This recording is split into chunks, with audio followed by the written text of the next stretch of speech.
Hello everyone, I am Reject, welcome back to my channel, and today we are going to talk about how to build loadouts for the autocannon. Real fast before we get started, obviously the autocannon is going to be in all three loadouts. I made one for each faction. I also, for the purposes of this video, I used a same or similar armor perk each time I deployed. I don't really have a good reason behind it other than the fact that having extra grenades is nice. So yes, I took engineering kit, and for one of the factions, I took integrated explosives. Mostly because I like integrated explosives some days. So without further ado, let's talk about the bot front first. So the bots, the autocannon struggles against them for obvious reasons. I ended up on a cyborg seed, which I didn't necessarily want, but I did it to myself. So we're going to move on from that. Now, I took the Trident as my primary for crowd control, which, if you've used the Trident, you know that's awesome. Ultimatum for box engines, as it were, box engines and factory striders and anything else I didn't want to deal with that was pissing me off. Thermite for things like war striders and hulks. I took heavy engineering kit, which I realize is locked behind a paywall in this game. We only have 2 sets of it, and they're both in the superstore. I'm sorry, but I wear heavy armor on the bot front. You don't have to. I took engineering kit for extra thermite. And the fact that it actually does recoil compensation, even when standing. So engineering kit is very nice with something like the autocannon. But on to the stratagems. Obviously, I took the autocannon. I also paired it with the orbital 120mm barrage, which I used for mostly crowd control, the Eagle strafing run for fab breaking, and the machine gun sentry to cover flanks and use as a general distraction to run away. Now, the autocannon, you're going to see it in the video. I did use it when we ran out of time on the ground to destroy fabricators on the bot front. That's because it can. Most of this loadout is pretty capable of doing that, so keep that in mind. But the autocannon does double as crowd control. It does it better on other factions. I think that covers everything about the bot front. I didn't forget anything, did I? No, I don't think I did. All right, moving on to the bug front, which the bug divers are going to be happy to hear that I had the most fun on the bug front with these loadout buildings. So the autocannon sort of struggles on this front in some areas because bugs have such obvious weak points. Like with chargers, shoot them in the butt. Even I'm actually going to throw the clip in here that I got. I killed a Bile Titan with the sweeper just by shooting it in the butt. Yes, a Bile Titan. And speaking of the sweeper, that was my primary weapon. I took it because I figured we have enemies that are kind of tanky, kind of annoying, and overall not fun to fight on the bug front, like stalkers, for instance. So I took the sweeper to compensate for that. The verdict's just because it's a solid sidearm. Incendiary grenades, not impacts. I took normal incendiaries in case I needed to close a bug hole. They're easier to use for that, and also they're good for crowd control. This is the loadout I took light integrated explosives on, which I realize the entirety of the integrated explosives line is locked behind a paywall. I know these things. Like you, I worked for all my equipment. But I like integrated explosives on this front. That's been a thing with me since Osha Une. So I prefer integrated explosives on this front. What can I say? It keeps your body cleaned off, and when you carry something like an autocannon or a recoilless rifle or the spear or just any weapon that you have to go back for that isn't expendable, provided it isn't already cooled down, it's nice knowing that I can get over there and my body is 98% to 100% clear with maybe a bug left on it. But let's move on to the stratagems. So I took the orbital rail cannon strike for the obvious Bile Titan problem, but we ran into issues being that the new forest biomes do the jungle thing where sometimes they kind of swallow stratagem impact, so we ended up having to compensate a lot. It goes without saying I took the autocannon as well, real fast. I took the Eagle airstrike for crowd control because the Eagle airstrike is anti-tank, so it could kill anything in say a bug breach, which it actually did save us. a couple times. The autocannon, I mostly used that for bug hole closing and breaches. And then I took the flame sentry, which yes, I took different sentries for this. The flame sentry I took for this because bugs when the bug breach happens, it actually gets I think it spawns more bugs than any other faction gets with a reinforce, which is insane.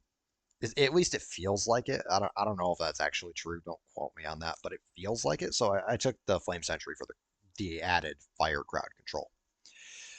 Now the like I said, the autocannon I used mostly for bug hole closing and for mopping up large groups of them.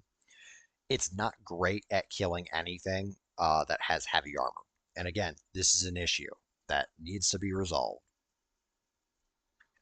But I think I covered everything on the bug build. I don't.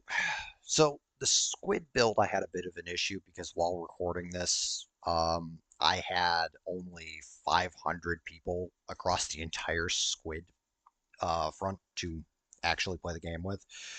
And most of those people were fighting one of the sub factions or using, say, mindless masses to farm, like super credits and medals and whatnot. And I didn't play on mindless masses. I played standard squids, and I couldn't find lobbies at all. I'm not even going to throw gameplay of the squid front in here because there frankly wasn't that much of it. I tested the loadout the best I could and worked with what I knew from things like muscle memory, well, not muscle memory, but memory of like what actually worked on this front and on the overall what worked that I used around the autocannon to make this loadout work.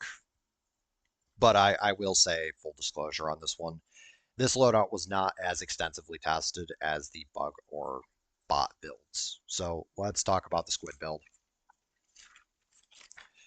which for my primary, I opted to take the Stoker for three reasons. One, the Stoker is a pretty reliable submachine gun. Two, flamethrower under barrels, heavy pen.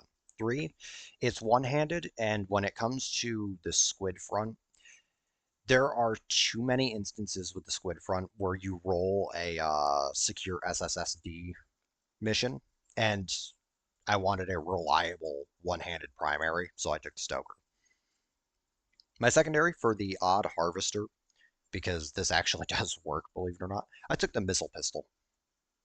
Yeah, it does work. It really does. For my throwable and crowd control purposes, I took the gas grenade because I like gassing the flesh mobs. I think that's nice. My armor perk, I took medium engineering kit this time. I didn't I didn't want to use integrated explosives for both bugs and squids because it didn't really feel as necessary. But I wanted to stick with having extra grenades as kind of the theme around these loadouts beyond the autocannon. And the autocannon does benefit from the added recoil reduction bonuses that engineering kit does give. So I figured it's a win-win armor set. Moving on to the stratagems, I use the orbital precision strike for those moments when a squid fab just didn't want to break. And the autocannon, obviously, I took it for this loadout, but let me talk about how it's used on the squid front. So I use the autocannon as a fab breaker on the squid front because if you set it to flak, it'll rip its shield apart anywhere from 3 to 5 shots, and then it's one down. It's one in the doorway, and that's it. That's all it takes, which is why I like it. And in more recent times, you've been able to do things like kill shock spires with it, and it does pretty good against voteless crowds. So it's a reliable weapon to have on the squid front. It can even bring down stingrays, obviously, provided you have it set to aphid and actually hit said stingray. I did try it on flak and hit the stingray, and it just bounced off, which is not surprising at all. I took the Eagle Napalm Strike to move back on from the autocannon dock here.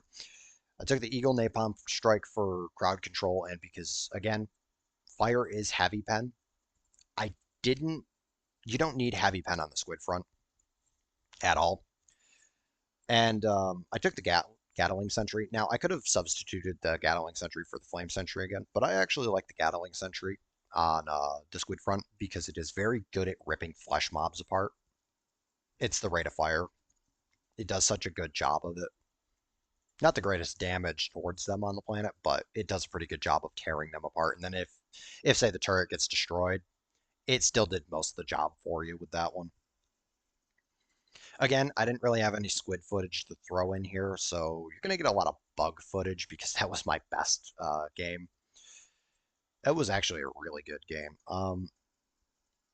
I get that about rounds it out. I think the autocannon is still wildly inconsistent. It needs a lot of work, but if you do plan to use it, I highly recommend taking engineering kit to use it. Um, Everybody that I have ever had ask me um, what war bond to get first, I always tell them Democratic Detonation. And in the free war bond, there is engineering kit. And in Democratic Detonation, there's two sets of engineering kit. So engineering kit, I would argue, is very available to you as Helldivers and to me as a Helldiver. So that's why I took it for this. And it isn't the worst perk in our arsenal. But the autocannon itself is still wildly inconsistent. The flax, the flak rounds, it says they're medium pen. That is what the wiki says. If you do not believe me, go to the official, look up the official Helldiver wiki. Go to stratagems and find the AC8 autocannon. The wiki says that the flak rounds are medium pen, but the wiki also very clearly depicts how inconsistent the autocannon is just by explaining that a direct hit with the flak is medium pen, but a, let's say, the shrapnel coming back at you or towards an enemy, that's only light pen. And sometimes, depending on the distance traveled, no penetration whatsoever. Yeah, that's the autocannon for it. It needs some work. It needs some attention. And I would argue if we gave the normal autocannon attention and fixed it and whatnot, I would like to see both the Emancipator exosuit and the autocannon sentry nerfed, actually. They shouldn't be anti-tank if the normal autocannon isn't going to be anti-tank. Now, I know they're slightly bigger and therefore kind of makes sense because they're, there's different calibers and all that fun stuff. But I would also love to point out specifically with the mechs that we have a mech with anti-tank that nobody uses. The new, I think it's the Lumberer. Yeah, it's the Lumberer mech. That has the anti-tank emplacement cannon attached to it and a flamethrower. That is all of your AT needs in one sitting. Literally, mech-wise anyway. And then the autocannon sentry itself is anti-tank. I never liked that that's anti-tank. I don't know why, it just bothers me, but I do think that all of our autocannon based equipment needs serious help and serious work. And hopefully people using the autocannon again will get Arrowhead to look at it again. I certainly would love to see that. I'm sure many of the other autocannon fanatics out there would certainly love to see that. So for those of you that are interested in the autocannon, I do hope this video helped you build for whatever faction you're planning to make respect the end of the autocannon. But yeah, I'm Reject, and this is the Wasteland Reject, and I'm done here. So hope you enjoyed the video. Thanks for sticking around to the end.